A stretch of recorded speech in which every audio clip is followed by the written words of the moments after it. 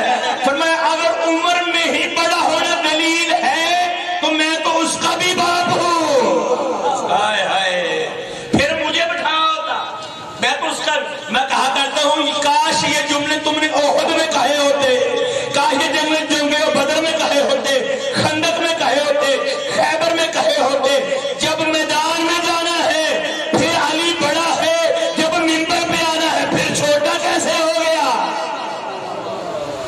ہم عظمت الحق، یہ حق کی مہاریں ہیں۔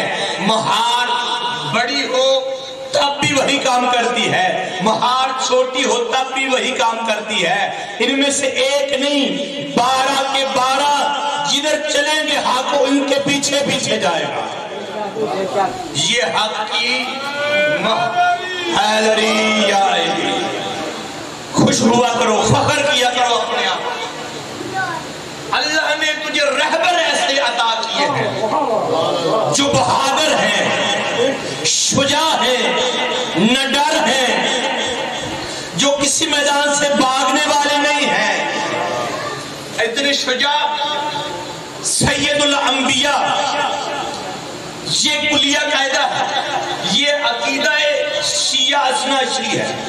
جو نبی ہوتا ہے وہ ہر وصف حسنہ میں امت کے ہر فرد سے افضل ہوتا ہے۔ توجہ چاہوں گا، تھوڑی سی مشکل بات ہے۔